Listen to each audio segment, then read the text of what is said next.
Oh, really? Okay. Hang on.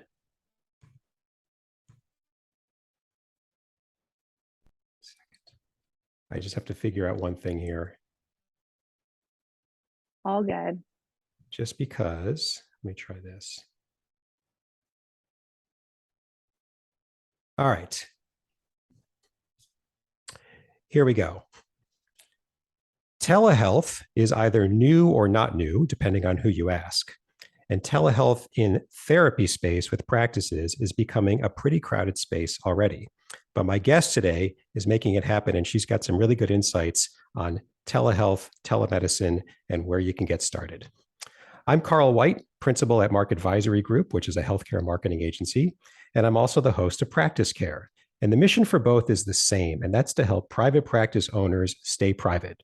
First, it's because that's what they want to do. And secondly, because I really believe that care is better when it's just you and your provider and nobody else is at the table, secretly whispering in the provider's ear what their own agenda is, whether it's a hospital, a health system, or other owners in faraway lands telling them what to do, because usually their agenda does not coincide nicely with what you need clinically between you and your provider. And my guest today is Sara Makin. That's Makin. She is the founder of Makin Wellness, which is Pennsylvania's #1 rated online counseling company. Since starting the company in 2017, Sara has led Makin Wellness to its position today as the state's fastest growing and privately owned telemental health company with rapid expansion and mental health utilization. Under Sara's leadership, Makin Wellness has established a proven track record of successfully shaping the mental health market and driving mental health transformation by executing on their mission of helping millions of people heal and become happy again. And man, that is a great mission to have. Sara herself has been featured in major media outlets, including NBC, ABC, Fox, the CW, International Business Times, the Scientific Journal, and hundreds more media sources internationally. What's more, she's been named a top 100 healthcare leader, which was in 2019, and an empowering woman in philanthropy in 2018. She's also been on the cover of numerous magazines, both in the telehealth space, mental health space, as well as in the Pennsylvania and Pittsburgh area. Sara, thank you for coming on PracticeCare. Thanks so much for having me, Carl. I'm really excited to be here. Yes, and me as well. And you know, before we started recording, we kind of talked about. I think I said to you, "Man, we could take this interview in a lot of different directions because you've got a lot of cool stuff going on." But I really want to zero in today on the telehealth side because I think there's a lot of practices out there of all different types of therapeutic areas, whether it's mental health or otherwise, who are clearly aware of this by now. COVID really turned it on for a lot more types of practices. But nevertheless, my gut says that some are still struggling on how to get started, struggling on how to grow it. And since you're living it day to day, I'm hoping you can have some good bite-sized pieces of advice for them. But before we get into that, you've got a really thorough bio, but if you could just tell us a bit more about Makin Wellness and about yourself, just to kind of fill in any kind of bio gaps that I might have, that I might have hit on or might have missed. Yeah, absolutely. So I started Making Wellness in 2017 with the intention of helping millions of people to heal and become happy again. We initially started out as a in-person and telehealth organization, and we have been growing ever since. So my background is in mental health and addiction treatment. And so I have a unique perspective of being a former patient turned provider turned founder. So I have a sort of unique insight. And I think that my um, experience really helped with growing the company because majority of our team members are clinicians. So setting up certain processes and setting up the company in a provider centric and provider friendly way and a team member friendly way is top of mind for me because I know the better care that I can take of our providers will yield better clinical care that they'll yield to the patients. So you have to come back and talk about that on another one because Yeah. that's a really good insight. I'm blanking on which organization thinks similarly.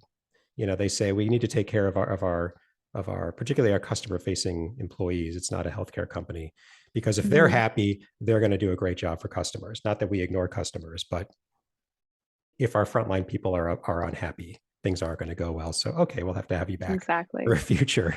Um, Well, you got it. yeah. So, but on the telehealth side, so you are a telehealth, telemental health company. What's the mix Mhm. of, is there a mix between telehealth and, and in-person therapy? Yeah, so we do have office spaces throughout Pennsylvania and Florida and New York, for credentialing and contract purposes, essentially. However, our patients are seen via telemedicine or through a virtual modality. So we do have these spaces because we do need to have these spaces um, in order to be compliant with our agreements that we have with uh, some of the major payers like United Healthcare, Optum, BCBS, Aetna, Cigna, all of those major commercial plans. So we support patients mostly throughout the state of Pennsylvania and are working on growing into additional areas. Right. And so is it, 80% telesessions, 20% in person, or what is it for you guys? Yeah, it's more than 99% of clients are seen virtually. But if for some reason, if someone absolutely needed to be seen in person, typically the only time we do is first, like we do certain evaluations too for court systems. And sometimes their attorneys really want the provider to do certain assessments within the office because the judges prefer for it to be done that way. They feel like you get more information. So that's typically the only time when we would see someone Okay. in an office is if we need to see them because of that, or if there's some type of clinical issue happening where they would benefit from being seen in office, but that many times by the time that comes up, it's because they actually need a higher level of care. So then at that point in time, our team has a system in order to make a referral for a higher level of care and to help to Right. push the client along that continuum of care if needed. And so even if that patient were in person and that same higher level need arose, you would refer them anyway, wouldn't you? Yes, Okay. majority of the time. I mean, it does depend on what is happening. However, the vast majority of the time, they would be Yeah, referred to higher level of care. sure. So you have 5 offices around the country. I mean, mostly in Pennsylvania, but a couple of others Hmm. as well, Yeah. that you practically never go into simply Yes. because of an insurance company's requirements. Yes, and actually, to have employees in certain states, you actually do need to have an address as well. So that is another reason why Okay. that I just remembered. Okay. There Yeah. might be other reasons Yeah. why that my second in command Ram is aware of that I might not be aware of, but to my Okay. understanding, that's why. Yeah. It's just, it's just unfortunate that you have to have these physical presences that it's a great month when nobody shows up, right? Because it wasn't needed. Yeah. And it's just like I'm watching money burn. And I'm sure Yeah. you know exactly how much is burning. And it's just too bad. Yeah. I mean, I mean, it is the what it is, but it is what it is. Yeah. you don't dwell on it, but it's too bad. So, Yeah, and there's pros and cons with everything. And in the private practice realm, there's certain branches of medicine and certain branches of healthcare where depending on the market that you can get away with just having a private pay mhm. practice. And this was something that we were looking into from the start is what is going to allow us to help millions of people to heal and become happy again. And it's a lot easier to get someone into treatment if insurance is paying part or the entirety of it compared to private pay. But also our market is in Pennsylvania, which is Hmm. especially in Pittsburgh. It's a big healthcare town, and people in this market Yeah. do expect to use their insurance. And so there's, pros and cons with it, and pros and cons to being private pay only as well. Hmm. So, perhaps, yes, you could charge more. However, what type of volume of clients is realistic, especially whenever the economic cycles change. Hmm. Because the past few years, the economy was different than what it is now, and so Yeah. sustainability is also very important for me, because I want to ensure that the model that we have in place and what we're doing is, sustainable. And Yeah. many times people that, and again, it depends on your market, depends on the type of clients and the patients you support. But whenever the economy changes, historically, at least in the mental health space, the private pay practices really struggle because it's hard for most people during an economic downturn to pay, Hmm. $200 every week, or 100 or $150 every week Hmm. for counseling. So having that, at least for us, it's been very helpful for us to be able to support more people. And it also comes with additional regulations and checks and balances to have in place, which a lot of these regulations we would have already had in place, or we Right. had in place regardless. So definitely pros and cons, and with with going both Yeah, with but going in both directions. as you explain it, you're right. Like there's on balance when you weigh Mm-hmm. them, it's well, clearly it's working because you've been doing it. But you've sort of made the assessment and it seems to be working. And so yeah, keep it. Um, so one of the bigger names in the telemental health area, at least nationally, if you watch any amount of TV, which who wasn't doing that over the past 3 years, is Talkspace. We all know, Michael Phelps doing the ads. Do you consider them a competitor? And because they do it too, and it's like a new space. You would think it's growing, but there's competition. They're just the name that I'm aware of. I imagine there are others. Do you feel like you compete with them, and how do you compete in telemental health? What does it take to win? Yeah, that's a really great question, Carl. And my perspective, my priority has always been having an exceptional client and clinical experience, and matching patients with specialized providers that are highly trained, high performing therapists. And so, because of that, the experience that patients experience at Makin Wellness with, getting matched to someone who is in network with their health insurance, which we accept most commercial insurance plans and a lot of EAPs, it is a very different um, benefit that we offer. And so there's a lot of great organizations out there, and they all have different pros and cons for sure. And I'd like to think of Makin Wellness as the place that clients go to when they are ready for a change and want to see the best possible therapist that they can see, because we retain our team. um, we don't have providers in and out. We don't have team members in and out. Our clients and our team members love it here.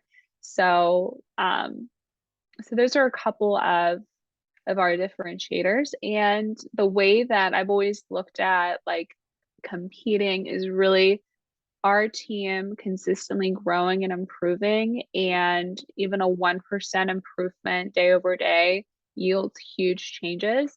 And for us, it's really been about providing an exceptional client experience and really providing them with the support of a therapist who has the expertise to truly help them and is evidence based. So their symptoms start to decrease. And for us, outcomes, I've actually briefly was doing research at one point in my career. So outcomes and fidelity to treatment are incredibly important to me and our team. So we provide a really high quality service.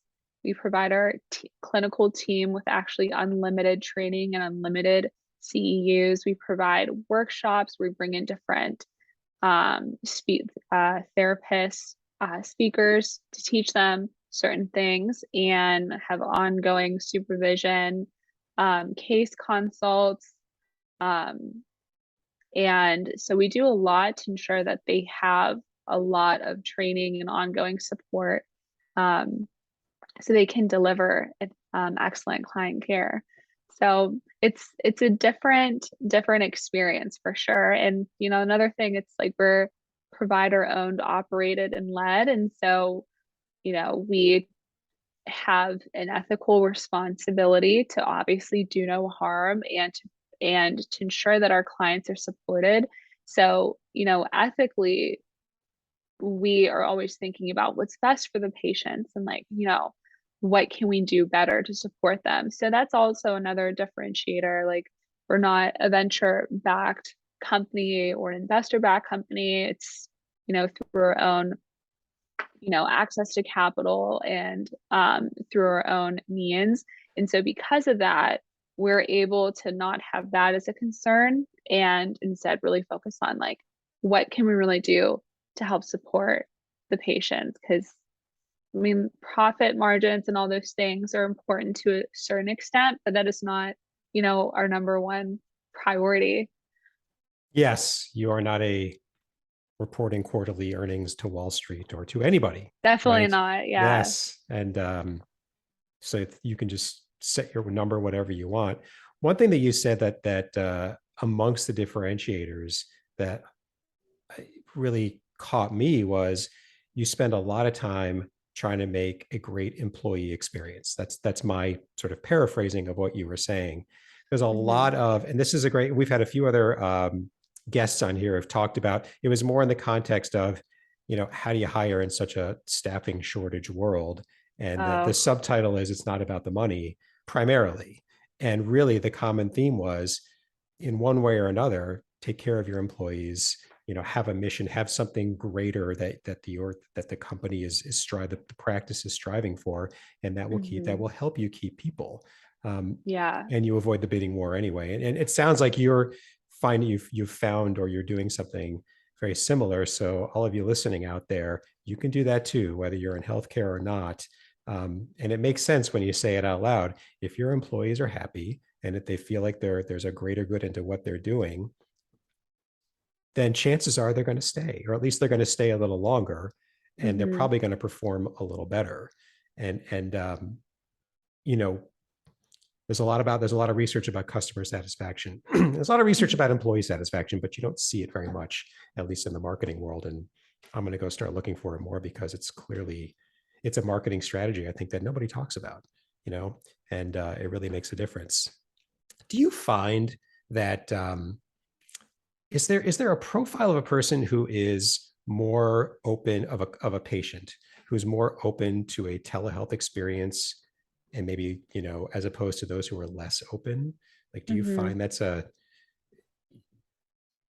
is the market, so for every 100 people who, clinically are in need of therapy, are all 100 good candidates for you? Or is there something about, well, it's really 80 because these other 20, because I'm curious about that. I think that's something that stops. Is there a market for what I do? Or nobody would, I can hear doctors in my ear. Nobody would do telehealth. Well, yeah, they would, but maybe there's just like a way to kind of identify them or go after them in a different way. Yeah, that's a great question. So there's a lot of things that help to increase the probability of someone being open to doing telehealth. The one thing is time. If they have limited time, so if they're in college, or if they're a working professional, or a mom, or a parent, and they have limited time. Another thing could be like the resources, like the money that it takes to drive and to park and with gas. It's an additional financial expense given like the transportation.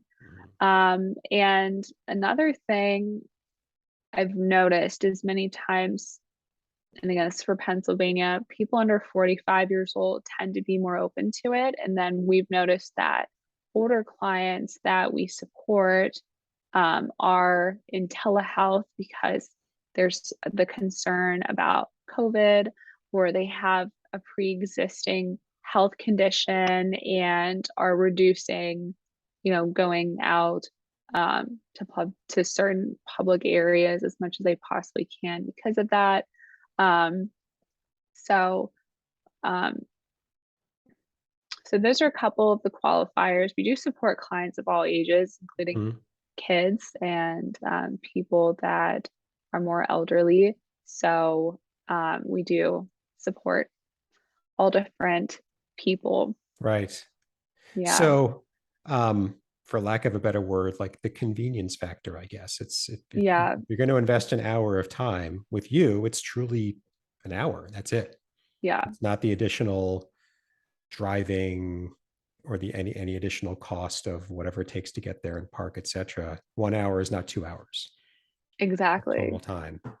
Yeah. And Okay. another thing that our team really likes about it is it's from a clinical point of view, there's additional information that you do get whenever you see a patient remotely that you perhaps would not get seeing a patient in an office or a clinic setting. And one example I like to share is a few years ago, I had a client who was in recovery, and we were having a telehealth session in the morning. And I noticed in the background of the video that he had like a white claw in the background Okay. that was appeared to be open. And I asked him about it. And if we were in the office setting, I don't believe that he would have admitted to having a lapse if I didn't see it and I didn't ask him about it. And so Hmm. being able to see clients' environments, again, depending on the background, depending on your subspecialty of Hmm. like what you're doing, if that's important or not for us, that helps us and provides more information for us. That's But so it interesting. provides a unique vantage point. Yeah, because I think many people have this like flash knee jerk reaction bias of, oh, it's not as personal as being in person. And maybe that's true. But when your patient's own environment is sitting behind them on screen, yeah, maybe you pick up something and there's a you gain something, even if you accept, even if you agree to say, well, there's a compromise because we're looking at each other on screen and we're not in the same room. Mm-hmm. Um, the trade-off is you might see something in the background that might be really germane and Yeah. interesting, really Yeah. interesting. Yeah.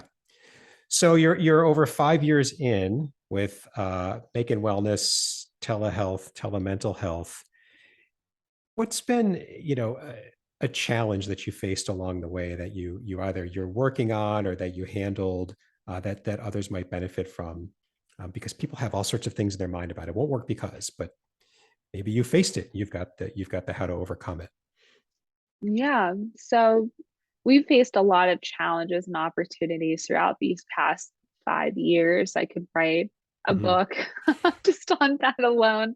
There's so many things. I would say the biggest challenge uh, overall has really been learning fast enough to keep up with the growth of the organization and shaping myself as a leader and learning about leadership and implementing everything that I'm learning because the company has grown so fast. I started this when I believe I was 24 or 25. So there were so many firsts that I experienced throughout this company. And so Wow. that has been the biggest challenge. It's just learning as much as I possibly can. Hmm. Um, and adapting to the market and learning about these different regulations and strategy and cash flow and medical billing and credentialing and marketing and advertising and then you know um like the cost per click and like all these other like things within, Yeah. marketing and advertising and, relationships with bankers and, all of these different things that go into creating a successful organization. Um, that has really been the biggest um, challenge.